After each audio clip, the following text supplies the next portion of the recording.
আপনার উপর যদি 1000 টাকা যাকাত ফরজ হয়, আমি বোঝাবার জন্য বলছি 1000, আপনি অনুমান করে দিলেন, আপনি 999 টাকা যাকাত আদায় করলেন, 1 টাকা করলেন না। কিয়ামতের ময়দানে যাকাত যারা আদায় করে নাই তাদের কাতারে আপনাকে দাঁড় করানো হবে, আপনাকে দাঁড় করানো হবে। সে যাকাত দেয় নাই, 1 টাকা যাকাতের টাকা না দেওয়ার কারণে। এই জন্য অনুমান করে আমরা আদায় করব না ইনশাল্লাহ, অনুমান করে না।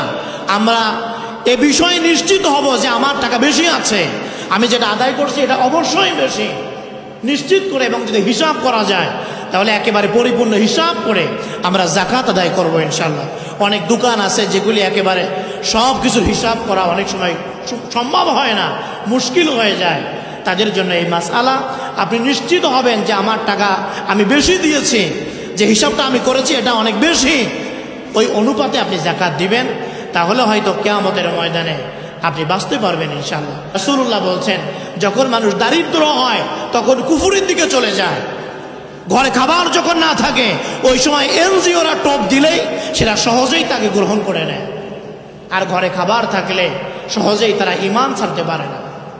এই জন্য আমরা সকলে যাকাত দিব ইনশাআল্লাহ, হিসাব করে। যাকাত কে দিবে?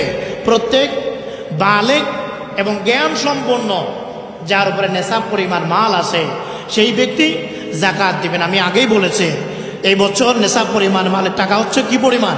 95,000 টাকা। সদকাতুল ফিতির 110 টাকা, আর যাকাতের নেশাব 95,000 টাকা। অনেকে আছে যাদের টাকা ব্যাংকে আছে, ব্যাংকের টাকারও আপনাকে যাকাত দিতে হবে, হিসাব করে অবশ্যই আপনাকে যাকাত দিতে হবে। দোকান, বাড়ি ভাড়া ইত্যাদির জন্য আমরা অনেক সময় অ্যাডভান্স দিয়ে থাকি। অ্যাডভান্সের এই টাকার যাকাত কে দিবে? যিনি অ্যাডভান্স দিয়েছেন, ভাড়া নিচ্ছেন, তিনি এর যাকাত দিবেন। আমার কথা বুঝছেন? যিনি টাকা দিলেন, অ্যাডভান্স রাখলেন, তিনি এই টাকার যাকাত দিবেন, কারণ এই টাকার মালিক তিনি, এই টাকার মালিকানা তার, এই জন্য তিনি এই টাকার যাকাত দিবেন।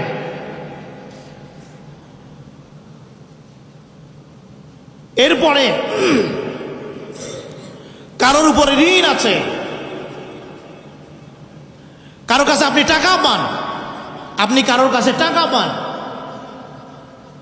তাহলে এই টাকার যাকাতের হিসাব কিভাবে করব আমরা?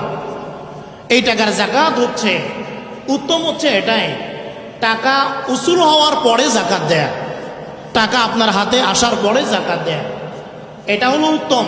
আর আপনি যদি আগেই দিয়ে দেন যে টাকা আমার মার যাবে, আমি পাবোই পাবো, তাহলে আপনার যাকাত আদায় হয়ে যাবে, আপনি সব পেয়ে যাবেন ইনশাআল্লাহ। এলো ঋণের টাকার যাকাত। এরপরে যাকাত কাকে দিব? এর আগে আমি বলেছি, আপনার মাধ্যমে যারা দুনিয়াতে আসছে, আপনার মাধ্যমে যারা দুনিয়াতে আসে, এটা সংক্ষিপ্ত একেবারে বোঝানোর জন্য বলছে। আপনি যাদের মাধ্যমে দুনিয়াতে আসছেন এবং আপনার মাধ্যমে যারা দুনিয়াতে আসছে, আবার বুঝবেন, যাদের মাধ্যমে আপনি আসছেন এবং আপনার মাধ্যমে যারা দুনিয়াতে আসছে তাদেরকে যাকাত দেয়া যাবে না। আপনি যাদের মাধ্যমে আসছেন, দাদা দাদি, নানা নানি, মা বাবা, এদেরকে কি দেওয়া যাবে না? যাকাত দেওয়া যাবে না। আপনার মাধ্যমে যারা আসছে, আপনার ছেলে মেয়ে, নাতিপুতি যারা আছে নিচে, কাউকে আপনি যাকাত দিতে পারবেন না। আপন মানুষদেরকে যাকাত দেয়া, আত্মীয় স্বজনদেরকে যাকাত দেয়া। ভাই যদি অসহায় থাকে, গরিব থাকে, বোন যদি অসহায় থাকে, গরিব থাকে, আপন মানুষ, তাদেরকে যাকাত দিতে পারবেন। যাকাতের টাকার কথা বললে হয়তো তারা কষ্ট পাবে, এই জন্য হাদিয়ার কথা বলে, হাদিয়ার কথা বলে আপনি তাদেরকে যাকাত দিতে পারবেন, কোনো অসুবিধা নাই। বোন জামাই অসহায়, বোন জামাই গরিব, তাহলে এই যাকাতের টাকা বোনকে দেওয়া যাবে না, ভাগ্নেকে দেওয়া যাবে না। এই টাকা আপনার বোন জামাইয়ের হাতে দিতে হবে। বোন জামাইয়ের হাতে দেওয়ার পরে এটার মালিকানা সে। এখন সে যদি আপনার বোনকে খাওয়ায়, তার সন্তানকে খাওয়ায়, এতে কোনো অসুবিধা নাই ইনশাআল্লাহ। আল্লাহ পাক রব্বুল আলামিন আমাদেরকে সঠিক বুঝ দান করেন, সঠিকভাবে যেন আমরা যাকাত দিতে পারি। আরেকটা বিষয় হচ্ছে, যেহেতু যাকাতের মাসআলা, অনেক আল্লাহর বান্দা আছে সঠিক হিসাব না করেই যাকাত দেন, অনুমান করে যাকাত দিচ্ছেন এবং একটা পর্যায়ে মনে করেন হয়ে গেছে। এ বিষয়ে আপনাকে খেয়াল রাখতে হবে। আপনার উপর যদি 1000 টাকা যাকাত ফরজ হয়, আমি বোঝাবার জন্য বলছি, 1000 আপনি অনুমান করে দিলেন, আপনি 999 টাকা জাকাত আদায় করলেন, 1 টাকা করলেন না। কিয়ামতের ময়দানে জাকাত যারা আদায় করে নাই তাদের কাতারে আপনাকে দাঁড় করানো হবে, আপনাকে দাঁড় করানো হবে। সে জাকাত দেয় নাই, 1 টাকা জাকাতের টাকা না দেওয়ার কারণে। এই জন্য অনুমান করে আমরা আদায় করব না ইনশাল্লাহ। অনুমান করে না, আমরা এ বিষয়ে নিশ্চিত হব যে আমার টাকা বেশি আছে, আমি যেটা আদায় করছি এটা অবশ্যই বেশি, নিশ্চিত করে। এবং যদি হিসাব করা যায় তাহলে একেবারে পরিপূর্ণ হিসাব করে আমরা জাকাত আদায় করব ইনশাল্লাহ। অনেক দোকান আছে যেগুলি একেবারে সব কিছুর হিসাব করা অনেক সময় সম্ভব হয় না, মুশকিল হয়ে যায়।